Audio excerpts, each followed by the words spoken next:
Swadika, hello and welcome to ASEAN Challenge, the show to give you the latest headlines, hot topics and updates happening around your ASEAN bloc in 2 languages. I'm Rosalind Tepawan. And I'm Alisa สิทธิวงศ์ขอต้อนรับคุณผู้ชมทุกท่านเข้าสู่รายการ ASEAN Challenge ค่ะข่าวสารรอบอาเซียนทั้งภาษาอังกฤษและภาษาไทย As we know, ASEAN is very connected in terms of business and trade and not just culture alone and language, but many other things. Another thing, just digging back into history to see how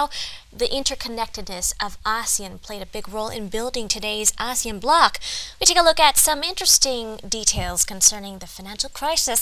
that started the new current, you could say, economic trends today.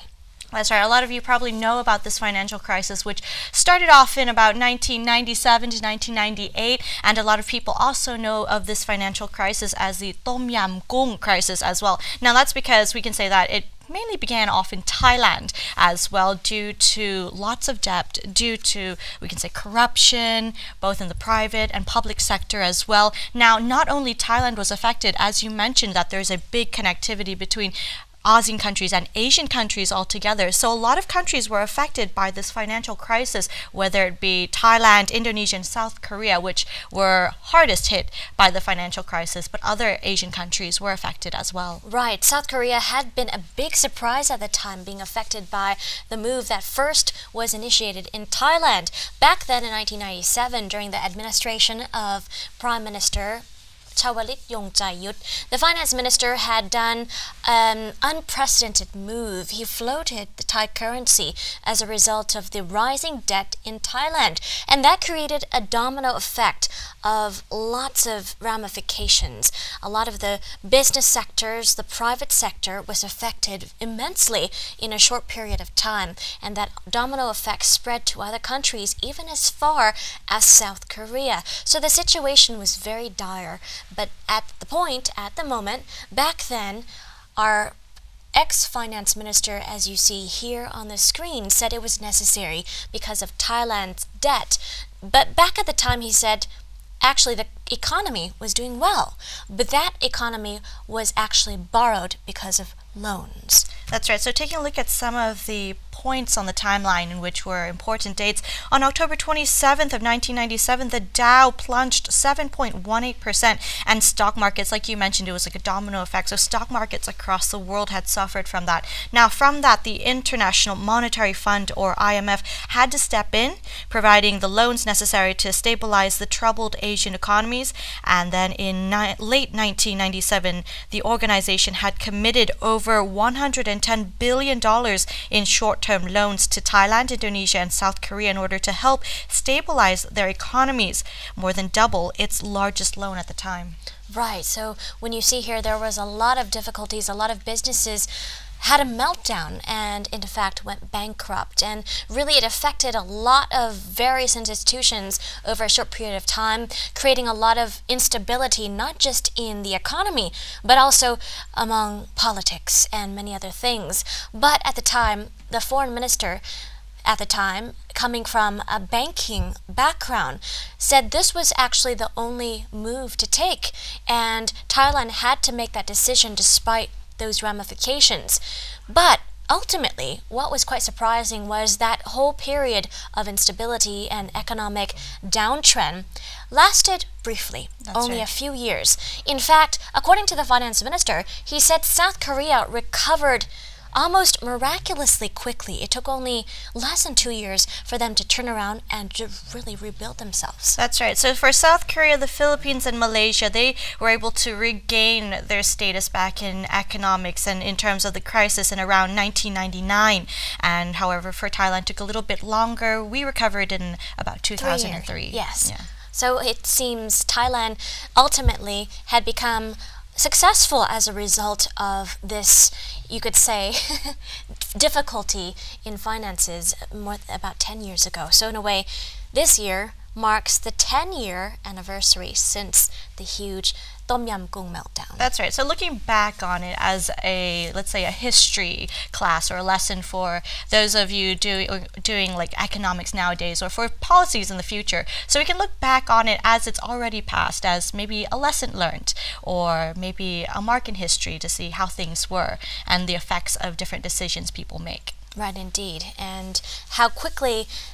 different countries are interconnected these days more than it had been in the past, especially ASEAN forging closer economic ties than ever before. That's right. มาดูกันในส่วนแรกค่ะของ ASEAN Around Us นะคะมาทำความรู้จักกับ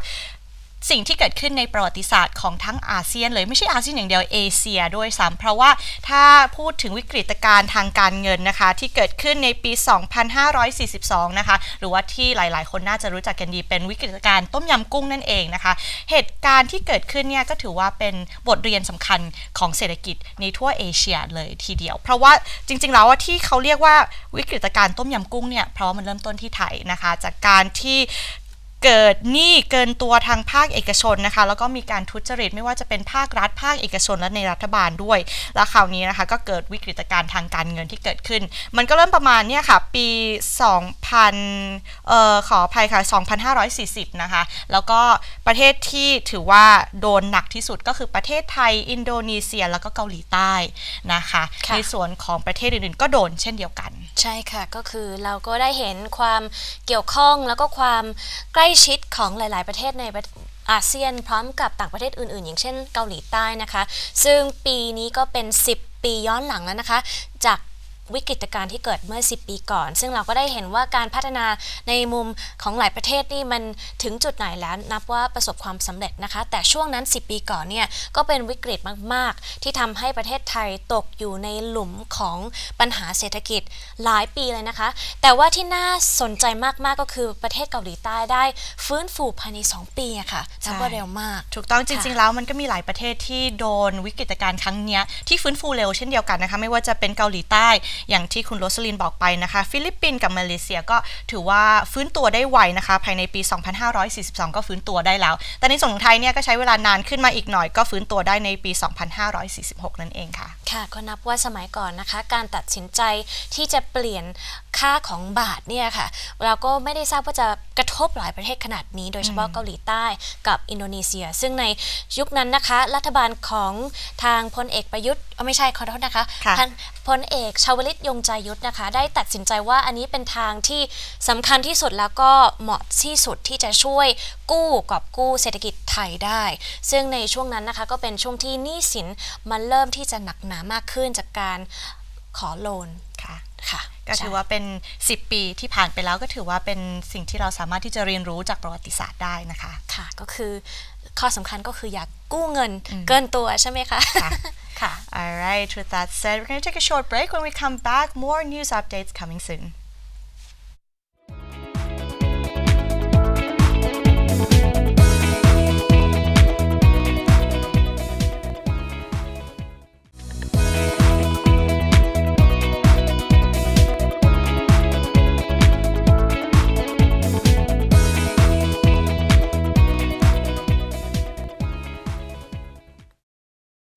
Welcome back to the show into ASEAN Challenge. Let's take a look at topics making the headlines over the past week in ASEAN hot issues, starting off with developments in the Philippines. The situation continues to be dire and escalate as received reports this week that children are now being forced by the insurgents to actually fight for them. That's right. So as we know that there's going on a war in Marawi for several weeks, months actually now, and it's escalating, we can say that, to the point where children and hostages, as you have mentioned, have been included in this fight altogether as well. Now at the moment now there's about 100 people still fighting in this war on that side against military and police officers as well. Now we have a spokesperson from the Armed Forces of the Philippines who has made remarks at the Mindanao our press conference in Manila, briefing the media on the latest developments of the Marawi war. So we're going to take a listen to see what he has to say. เดี๋ยวไปฟังกันค่ะ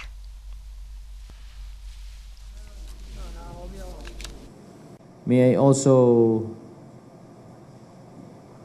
announce that we continuously get disturbing narratives from escapees that children as well as hostages are being employed in the firefight. And disturbing as it is, our troops are doing their best to avoid any casualty among these children that are being employed. But if in the event that they are armed and they bear arms and are involved in the fighting, there is nothing much that we can do. Similarly with the hostages who are being forced. I'd like to know how many foreigners so far we found involved in this crisis, and I would like to know about why the ISIS choose the Philippines to raise their flag. The numbers I gave, 80 to 100, includes foreign terrorists, that's correct. And at the very beginning of this conflict, we gave a number of about 30 to 40 foreign terrorists who are involved in Marawi. When we say involved in Marawi, they are there fighting alongside the local terrorist groups. Now, as to the selection of why, this is part of the historical growth of the local terrorist group. We had various terrorist groups in the area, and these terrorist groups combined together to form and express their full allegiance to the Daesh or ISIS. Once they started forming that, there were conditions that were required of them. And among the conditions that were required of them is to set up shop or occupy a territory that they can administer. And that was exactly what they wanted to do in Marawi. But I doubt it if they can do that because we're addressing this issue. And also, like the news that you heard yesterday, the Iraq government has declared Mosul as taken, even with small pockets of resistance still remaining. But it significantly indicates that Daesh's days are numbered. So as we can see in the speech given at a press conference, that the numbers have escalated due to the fact that they have included children and hostages. Now they say that the number at the moment fighting on that side is about 80 to 100, which initially started from only 30 to 40 foreign terrorists involved in the Marawi fights. So it has escalated and it is getting worse with children and hostages involved as well. Right, indeed, with the foreign interference and allegiances as part of the Marawi group or the Maute, you can see that not only is the fight limited to that particular area, but there's a lot of potential that it could expand and spread. Thus, we had seen in the past several weeks lots of meetings among ASEAN leaders to see how they can tackle and really constrain that kind of conflict within the area and prevent it from spreading. But altogether, the fight has continued for several weeks since May 23rd, when the different forces had begun to clash and to continue to clash. So now authorities not only are trying to tackle the problem, but they're also trying to mitigate for what would happen after, as in build an organization called Bangan Marawi to help restore electricity, provide the necessities. That's right. So taking a look at the number of civilians saved by government forces, in which has stood at 1,723, the number of terrorists killed has risen to 379, and meanwhile the government forces have suffered a casualty of 89 so far. So that's the statistics on the numbers of casualties and civilians saved as well. Indeed, and officials are still standing by their stance that they will not negotiate with terrorists. So as for now, we'll have to continue to monitor to see what moves either side will do next, with the Philippines forces trying to mitigate, trying to really assist those victims who've not just been recovered and rescued, but those who are still in danger, and also from the opposing force, the militants who continue to fight on with growing allegiances. ใช่แล้วค่ะมาดูกันในส่วนข่าวแรกของอาเซียนฮอตอิชชูค่ะซึ่งที่เราได้เห็นในภาพแล้วก็ฟังเสียงกันเรียบร้อยแล้วนะคะก็เป็นการแถลงข่าวเกี่ยวกับ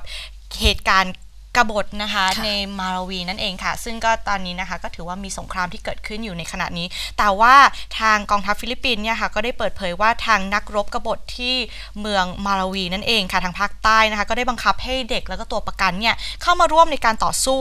นะคะเพื่อที่จะมายึดเมืองคืนนั่นเองแล้วก็ล่าสุดนะคะในจำนวนตัวเลขนะคะกลุ่มกบฏก็ยังเหลือรบอยู่ประมาณ100คนซึ่งตอนแรกเนี่ยก็เริ่มต้นประมาณ30-40คนตอนนี้ก็ขึ้นมาเป็นประมาณ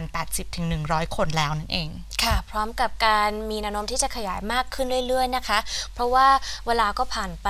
มากกว่าเดือนหนึ่งแล้วเจ้าหน้าที่ทางฟิลิปปินส์ก็พยายามที่จะช่วยเหลือคนที่ถูกจับตัวไปนะคะแล้วก็กอบกู้สถานการณ์แต่ในเวลาเดียวกันฝั่งกบฏก็ได้ขยายไปเรื่อยๆไม่ว่าแค่คนชาวฟิลิปปินส์กันเองแต่ว่าต่างชาติด้วยเพราะฉะนั้นมีแนวโน้มที่สถานการณ์ยังไม่จบเร็วๆนี้นะคะแถมมีการแถลงข่าวบ่อยๆด้วยเขาเรียกว่ารายการ Mindanao Hour ที่เราเห็นในฟุตเมื่อกี้นะคะก็จะมีการแถลงข่าวเรื่อยๆเราก็จะคอยอัปเดตกันค่ะว่ามีอะไรเกิดขึ้นต่อเนื่องใช่แล้วค่ะ so moving on to some lighter news updates yes. now moving to Cambodia in which is good news for Cambodia actually in which we have the third World Heritage status for Cambodia so congratulations to Cambodia which the monks in Phnom Penh had gathered together on Monday July 10th in order to celebrate the listing of the third temple and this temple is called Sambor Pre Cook and it's located let's say not too far away from the capital city of Phnom Penh and so for those of you who want to visit of course now we can see that we have a third heritage site in Cambodia. Indeed, this temple in English terms is called the Temple in the Richness of the Forest. So this is a lovely temple identified as Ishanapura as well, in the area that's called Ishanapura, the capital of the ancient Chenla Empire. It's a very ancient Khmer civilization flourishing between the 6th and 7th century that preceded the Khmer Empire. So for those ruins to still exist today, that's something quite amazing. In addition to, of course, Angkor Wat and others like Pray Over Here. That's right. So you can see at the moment now in the footage, this is an event in which occurred in order to celebrate the listing of the World Heritage Site. We can see Phnom Penh residents and local monks expressing their joys and prides during a ceremony in order to celebrate this listing. As you mentioned, of course, the other two listings that are already on the UNESCO World Heritage status, we have Angkor Wat and Phra Viha in the 11th century temple on the border between Thailand and Cambodia. So these two sites were listed in 2004 and 2008 respectively, and now 2017 we have a third status. Right, it seems that in the past, several years ago, there had been a race to list Pray Over Here Temple between Thailand and Cambodia, but now it is jointly listed for both nations, with both countries, Thailand, Cambodia, and ASEAN, having so much culture to boast. We'll probably be seeing more and more listings on the World Heritage Site from Southeast Asia. ใช่แล้วค่ะมาดูกันในส่วนข่าวที่2ค่ะแสดงความยินดีกับประเทศกัมพูชาค่ะเพราะว่าได้เพิ่มชื่อสมโปรไพกุกนะคะปราสาทโบราณของกัมพูชาอยู่ในทะเบียนมรดกโลกรวมเป็นทั้งหมด3แห่งแล้วในกัมพูชานั่นเองค่ะทางสมโปรไพกุกนะคะภาษาเขมรก็หมายความว่าป่าปราสาทนั่นเองนะคะก็ตั้งอยู่206กิโลเมตรทางเหนือของกรุงพนมเปญนะคะก็ถือว่าไม่ได้ไกลมากสามารถไปเยี่ยมชมได้ถ้าหากใครได้มีโอกาสไปเที่ยวที่กัมพูชานั่นเองค่ะทาง UNESCO นะคะก็ได้ระบุว่าได้list ขึ้นมาเป็นมรดกโลกเพราะว่าความสวยงามของหลายๆส่วนนะคะไม่ว่าจะเป็นทับหลังหน้าจั่วแล้วก็เสาระเบียงใหญ่ที่สวยงามนั่นเองใช่ค่ะแล้วก็รวมทั้งอายุนะคะเพราะว่าเป็นเรื่องน่าอัศจรรย์มากๆวัดนี้นะคะมีอายุมากกว่าเป็นหลายพันปีเพราะว่าได้สร้างมาระหว่างศตวรรษที่6กับศตวรรษที่7ค่ะเพราะฉะนั้นเป็นอะไรที่เก่าแก่มากๆค่ะน่าไปเที่ยวจริงๆถูกต้องค่ะปัจจุบันนะคะอย่างที่บอกว่าอันนี้คือสถานที่ที่3ละของกัมพูชา2สถานที่ก่อนหน้านี้นะคะก็มีอังคอร์วัดแล้วก็พระวิหารนั่นเองที่จดร่วมกับไทยค่ะนั่นก็เป็นสิ่งที่น่าสนใจมากๆในจุดของ UNESCO World Heritage ซึ่งเราก็คงได้เห็นอะไรมากกว่านี้เรื่อยๆนะคะเพราะว่าอาเซียนของเรานี่มีวัฒนธรรมแล้วก็เรื่องโครงสร้างเรื่องวัดมากมายที่เรายังไม่ทราบกันค่ะ so we'll keep you posted on those updates meanwhile turning over to some updates coming from Indonesia this time from Cambodia. We now hop to Indonesia with some updates regarding U.S.-Indonesian bilateral relations. In the latest updates this week, President Donald Trump of the United States of America had spoken. The United States will end up continuing and doing lots of trade and business deals with Indonesia in their upcoming meeting at the G20 gathering, which happened this week at one of the world's biggest economic forums. That's right. So during the beginning of the month, of course, G20 kicked off in Hamburg, Germany. And of course, Trump had shaken hands with Joko Widodo of Indonesia in order to, of course, let's say boost their relationships. And as we can see at the moment there you go, their handshake over there. And they hope to do a lot of trade deals and business with Indonesia. Indonesia themselves want to boost their relationship all over ASEAN and other countries as well. And we can see that over the past few months, of course, the relationship between the United States and Indonesia has, of course, boosted. Right, indeed. And Trump told Reuters that he'd instructed ministers and, both countries instructing ministers to market the country aggressively to investors and capitalize on various opportunities to boost investment. And that said, lots of colorful meetings between Trump, Indonesia, and ASEAN. ใช่แล้วค่ะมาดูกันข่าวต่อไปค่ะอย่างที่เราเห็นกันเมื่อสักครู่นะคะประธานาธิบดีของสหรัฐอเมริกาค่ะโดนัลด์ทรัมป์พร้อมกับทางอินโดนีเซียนะคะโจโกวิโดโดนะคะก็ได้ร่วมกันตกลงว่าจะมีการพัฒนาแล้วก็ร่วมมือด้านเศรษฐกิจกับอินโดนีเซียมากขึ้นนะคะในส่วนของอินโดนีเซียเองค่ะก็ได้บอกว่าอยากจะพัฒนาความสัมพันธ์แล้วก็มีการเจรจาด้านการลงทุนต่างๆในอาเซียนหรือว่าเอเชียโดยหมดเลยนะคะก็ถือว่าเป็นโอกาสที่ดีของทั้งสองประเทศนั่นเองค่ะแล้วก็จับตาดูกันนะคะว่าการเกี่ยวข้องทางด้านธุรกิจจะมีการพัฒนายังไงบ้างระหว่างอเมริกาแล้วก็ประเทศอาเซียนค่ะรวมทั้งอินโดนีเซียด้วยค่ะ Alright, moving on to Myanmar now, in which the UNHCR chief has come in order to urge Myanmar to grant citizenship to Rohingya Muslims, which are considered a minority, of course, and for several years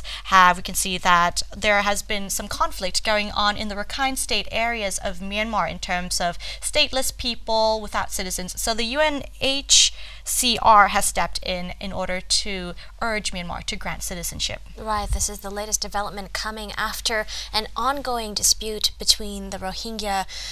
locals who had to flee their Rakhine state into Bangladesh and many other places as a result of a military crackdown in Myanmar, which officials have been ongoingly investigating continuously, but still not really concluding anything very conclusive. But altogether, the UNHCR and other parties have been doing their own investigations, this time coming out to urge this kind of human right for the Rohingya people. That's right. Since the conflict began, of course, hundreds of Rohingya Muslims have been killed and more than 140,000 people have been displaced. Now, in Thailand alone, more than 102,000 refugees from Myanmar live in 9 camps along the Thai-Myanmar border, and most are members of the Karen ethnic minority who fled conflict in Myanmar over the past 30 years. Right. It seems like a conclusion that's hard to reach at the moment, with Rohingya people being shunned by Myanmar society, but other countries looking at Rohingyans as people from Myanmar. So that's a difficult situation that still those local people are facing. And so Thailand stepping in to help, definitely a positive move. That's right มาดูกันในส่วนข่าวที่4ค่ะไปกันที่ประเทศเมียนมากันบ้างค่ะซึ่งทาง UN ค่ะก็ได้วอนให้เมียนมานะคะให้สัญชาติกับชาวโรฮิงญานั่นเองค่ะข้าหลวงใหญ่ของทางผู้ลี้ภัยแห่งสหประชาชาตินะคะนายฟิลิปกรันดีนะคะก็ได้เรียกร้องต่อรัฐบาลเมียนมาค่ะให้มอบความเป็นพลเมืองแก่ชาวโรฮิงญานะคะชนกลุ่มน้อยชาวมุสลิมไร้รัฐซึ่งส่วนใหญ่นะคะอาศัยอยู่ในรัฐยะไข่ทางภาคตะวันตกของประเทศนั่นเองค่ะซึ่งก็ได้ถือว่ามีคอนฟลิกต์หรือว่ามีความรุนแรงที่เกิดขึ้นกับกลุ่มนี้มาตั้งแต่ปีพ.ศ. 2555 แล้วค่ะก็นับว่าชาวโรฮิงญาก็ยังประสบความลำบากความวิกฤตนะคะนานมากซึ่งในขณะนี้ก็มีหลายกลุ่มเข้ามายื่นมือเพื่อที่จะช่วยหลายประเทศด้วยนะคะไม่ว่าจะเป็น UNHCR หรือว่าประเทศไทยหรือว่าประเทศอื่นๆก็ช่วยกันต่างคนต่างช่วยกันคนละไม้คนละมือจะได้แก้ปัญหานี้ได้ลงตัวนะคะหลายเดือนแล้วAlright, moving on to other news updates. Still from Myanmar, though. However, Myanmar has promised to create more jobs as workers flood across the border from Thailand. Now, according to the government at the moment in Thailand, of course, according to Article 44, in which is a security order that gives power to the government to push through policy, of course. Now, there's going to be, we can say that, a new law imposed to enforce new labor. So therefore, in effect, of course, workers from Myanmar are flooding back going back to Myanmar. It was a very controversial law that had been pushed by the government to a lot of outrage among society because this law puts business people, entrepreneurs and SMEs and factories at risk because they're trying to, you could say, finalize and officialize migrant workers in Thailand to tackle the issue of human trafficking and abuses like these. So as a result, there had been an exodus of migrant workers back to Myanmar in the tens of thousands, causing lots of trouble, you could say, and domino effect. But now, with the government implementing this kind of law from Thailand, the Myanmar government is now trying to accommodate this movement. Yes. That's right. But according to this law at the moment now, there is a delay in it, though, however, that imposes heavy fines on employers and employees who do not have work permits. So there is a delay going on for another 180 days. But however, we're going to have to see how that unravels, of course. But at the moment, it's estimated that foreign workers, the numbers are is at about 3 million. But however, the figure is probably higher than that. Right. The number of foreign workers in Thailand standing around, as you said, 3 million. If we can remember during the time of the Myanmar elections recently, there had been a lot of confusion in terms of paperwork, documents, and name lists, which are required all around the country. So with this similar situation happening where floods of people are trying to send their documents and officialize themselves, it'll take some time for sure for all those information to get in order. ใช่แล้วค่ะมาดูกันในข่าวต่อไปค่ะยังอยู่ที่ประเทศเมียนมากันอยู่นะคะซึ่งทางเมียนมาค่ะได้เผยกฎหมายแรงงานไทยทำให้แรงงานก็กลับไปสู่ประเทศเมียนมาประมาณ 60,000 คนนั่นเองค่ะทางรายงานของรัฐบาลเมียนมานะคะก็ได้ระบุว่าแรงงานเดินทางกลับจากไทยถึง 60,000 คนด้วยกันนะคะนับตั้งแต่รัฐบาลไทยก็ได้เริ่มกฎหมายจัดระเบียบแรงงานต่างด้าวครั้งใหญ่นะคะเมื่อต้นเดือนที่ผ่านมานั่นเองทั้งนี้นะคะทางเมียนมาเองนะคะก็ได้ส่งจดหมายมายังรัฐบาลไทยค่ะผ่านสถานเอกอัครราชทูตไทยณย่างกุ้งนั่นเองค่ะก็เพื่อให้มีการพิจารณาผ่อนผันมาตรการด้วยซึ่งต่อมานะคะทางรัฐบาลไทยก็ได้ผ่อนผันให้เป็นเวลาสูงสุด180ปีขออภัยค่ะวันค่ะ ปีนั้นนานไปนิดนึงค่ะใช่ค่ะก็นับว่าเป็นมาตรการที่เข้มงวดมากๆจากประเทศไทยนะคะซึ่งประเทศพม่าก็จะพยายามที่จะปรับตามสถานการณ์ของประเทศไทยซึ่งในขณะนี้ก็มีการขัดแย้งกันมากในประเทศไทยเพราะว่าบริษัทที่ขาดคนทำงานใช่ไหมคะแล้วก็ทางชาวพม่าที่ต้องกลับไปพม่า180 วันก็คือหลายเดือนเลยนะคะโดยที่ไม่มีงานทำเนี่ยจะทำยังไงแรงงานเมียนมาที่อยู่พม่าที่อยู่ไทยเนี่ยถือว่าประมาณ3 ล้านคนแต่ว่าน่าจะตัวเลขเนี่ยน่าจะเกินกว่านั้นอีกด้วยซ้ำใช่ค่ะเพราะฉะนั้นก็2ประเทศนี้ก็จะมีการจัดสรรเรื่องระบบให้ดีเร็วแล้วก็มีความไม่มีปัญหานะคะไม่มีขัดข้องจะได้มีการทำงานแบบมีประสิทธิภาพและถูกต้องค่ะยังไงก็ต้องติดตามดูกันแล้วกันว่าจะเกิดอะไรขึ้นกับทางธุรกิจของไทยกับแรงงานของพม่านั่นเองค่ะsome food for thought. With that, we take a short break now. When we come back, more lighter news ahead on ASEAN calendar. So stay tuned. พักกันสักครู่ค่ะ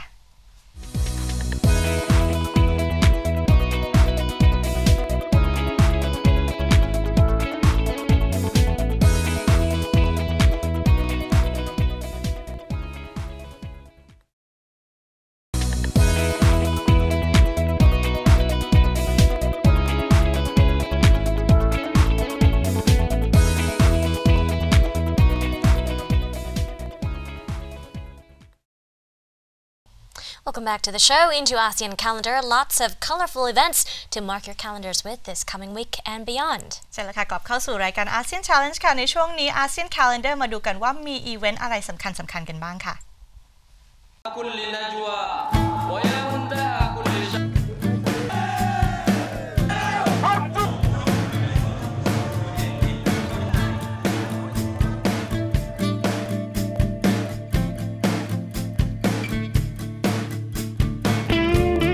15th of July, World Youth Skills Day. Young people are almost 3 times more likely to be unemployed than adults and continuously exposed to lower quality of jobs, greater labor market inequalities, and longer and more insecure school-to-work transitions. In addition, women are more likely to be underemployed and underpaid, and to undertake part-time jobs or work under temporary contracts. That is why education and training are key determinants of success in the labor market. But unfortunately, existing systems are failing to address the learning needs of many young people. And surveys of learning outcomes and skills show that a large number of youth have low levels of achievement in basic literacy and numeracy. Skills and jobs for youth feature prominently in the 2030 Agenda for Sustainable Development, and SDG Target 4.4 calls for a substantial increase in the number of youth and adults who have relevant skills.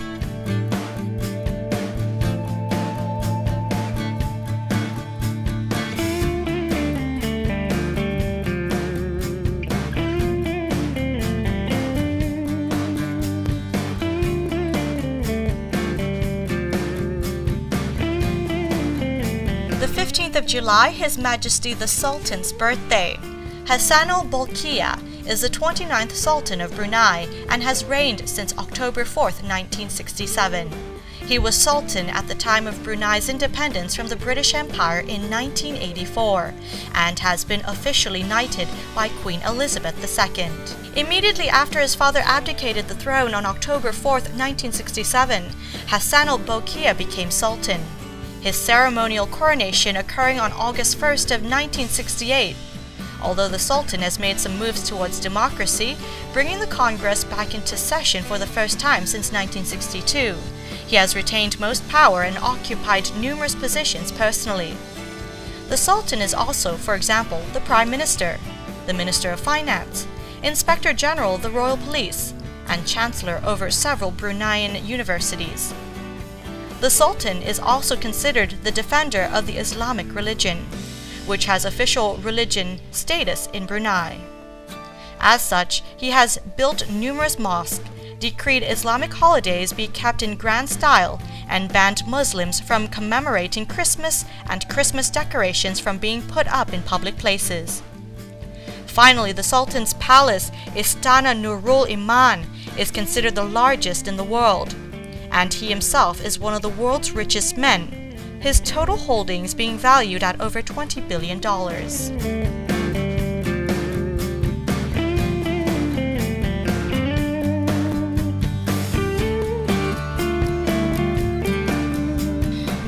July, Burmese Martyrs' Day. Martyrs is a Burmese national holiday observed on the 19th of July to commemorate General Aung San and 7 other leaders of the pre-independence interim government and one bodyguard, Takin Mia, Bacho, Abdul Razak, Ba Win, Man Ba Keng, Sao San Tun, On Muang, and Ko Tue, all of whom were assassinated on the day in 1947. It is customary for high-ranking government officials to visit the martyrs' mausoleum in Yangon in the morning of that day to pay respects. The ceremony of the first Burmese Martyrs' Day was on the 20th of July, 1947 in Yangon.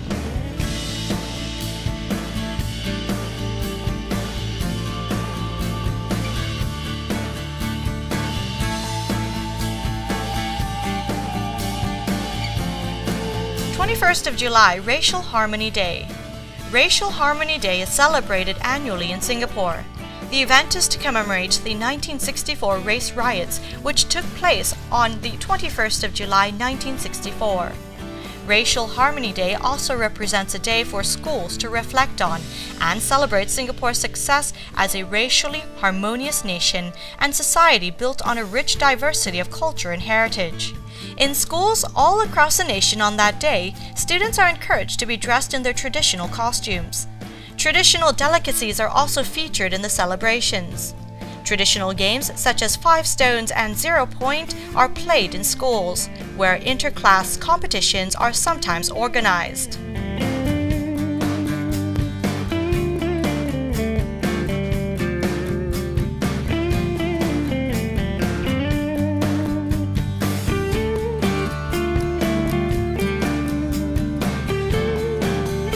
The 22nd of July, Malaysia's Sarawak Day 2017. History of Self-Government Day. In 1841, the Kingdom of Sarawak was given independence by the Sultan of Brunei, but it fell under British control in 1888. It became a crown colony after World War II, leading to major protests by the Sarawakian citizens who wanted the country to be independent. The unrest led to the assassination of the Duncan Stewart, who was the second governor of the colony. He was replaced by Anthony Abel, who helped bring Sarawak and North Borneo into a federation of Malaysia. On July 22, 1963, Sarawak was granted self-government as long as it joined the Federation of Malaysia. July 22nd was named a public holiday in 2016 in celebration of the proclamation of self-government. Separate from Merdeka Day, the decision to declare the holiday was amid growing demand for Sarawak to gain expanded autonomy. Many residents felt that Merdeka Day, the day of Malaysia's independence, was too Malay-centric and did not provide insight into the culture of Sarawak. Malays make up only 23% of the population in Sarawak, one of two Malaysian states in the island of Borneo.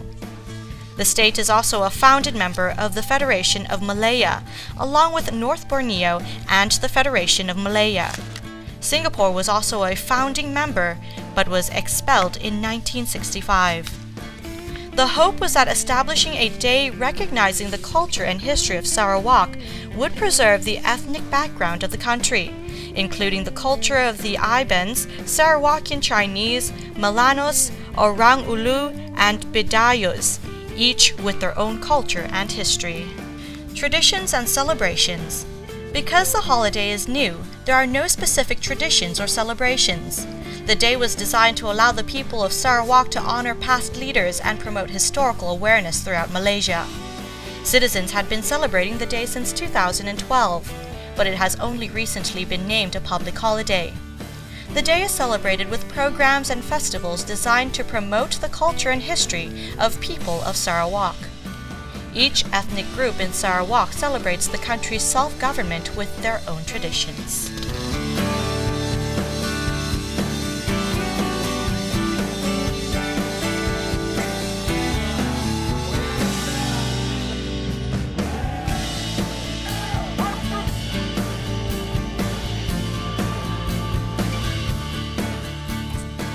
And those were your detailed events on ASEAN calendar this week and beyond. With that, we take a short break. When we come back, more interesting updates coming up in ASEAN interview. Stay tuned. ใช่แล้วค่ะพักกันสักครู่ค่ะ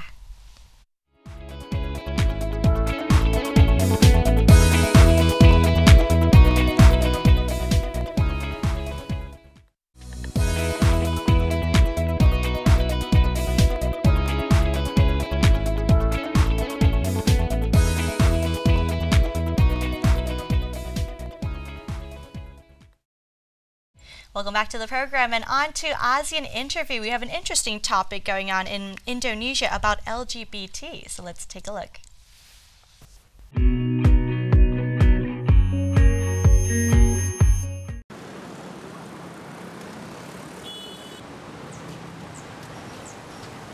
I'm Muslim. I know it's against our religion, but we're not saying that we support it, but just don't be so extremist, because this is actually a global issue.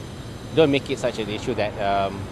we have to boycott such a company because of one small statement. Muslim leaders in Indonesia and Malaysia have called for a boycott of Starbucks, saying that the international coffee chain's pro-gay stand is going against Islamic values. The reaction comes after a video from 2013 began circulating online, in which Starbucks' chairman Howard Schultz, a senior executive then, said the company embraced diversity and that not every decision is an economic one in its support for gay marriage. There's been a spike in intolerance in recent years toward the lesbian, gay, bisexual, and transgender community in both Malaysia and Indonesia, the world's most populous Muslim country. In Indonesia, there's been a rise in police raids on the community, and the country's reputation for tolerance is already under scrutiny after Jakarta Governor Basuki Tjahjanpurnama, an ethnic Chinese Christian, was sentenced in May to 2 years in prison for blasphemy. But on the streets of the country's respective capitals, most Muslim Starbucks customers said they were indifferent to the boycott call. A Jakartan resident, Cornelius Kamajaya, said that he loves their products, not the CEO. Ya, tetap ada keinginan besar tentunya untuk pindah warga negaraan atau mungkin mencari kemungkinan yang bisa membuat kami hidup lebih layak. Ada banyak gay yang tidak suka party, tidak suka seks bebas gitu. Itu yang harus dirubah pemikiran masyarakat Indonesia bahwa jangan ngejudge seseorang dari apa yang hanya dilihat di depan mata. Balik ya. Adi and Ahmed, a gay couple living in Jakarta, say they fear Indonesian society is growing increasingly intolerant of their community, leading many of them to hide their lifestyle and even consider moving abroad. With the exception of the ultra-conservative Aceh province in northern Sumatra,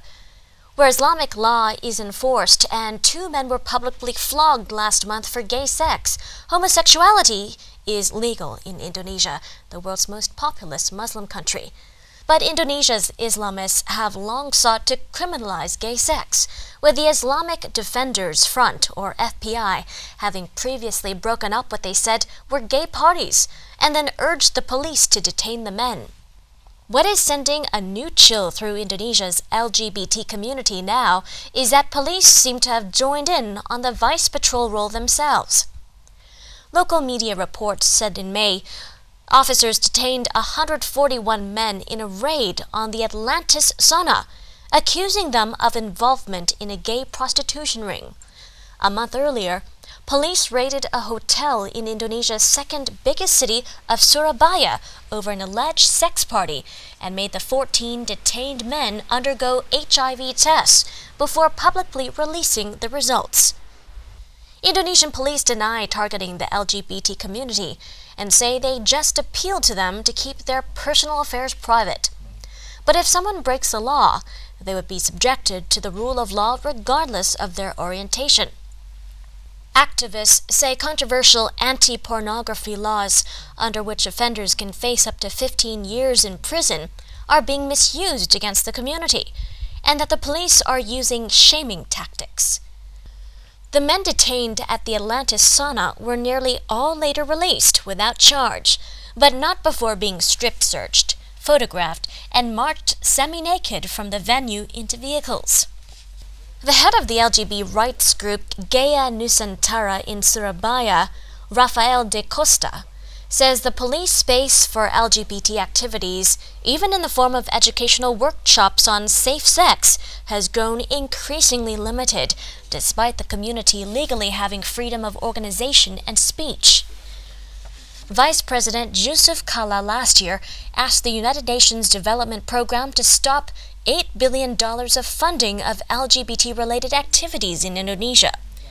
while Defense Minister Ramizard Riakudu has suggested homosexuality was part of a proxy war waged by foreign states. Homosexuality also remains a taboo topic with the public.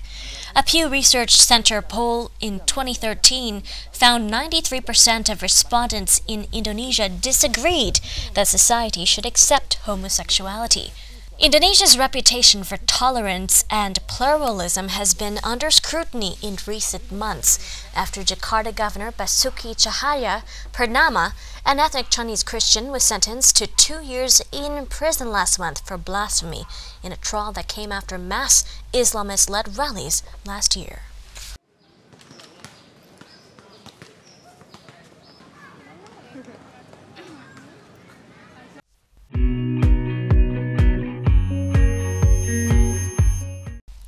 And that was the ASEAN interview for this week and wraps up ASEAN Challenge as well. We'll see you next week. As for now, สวัสดีค่ะ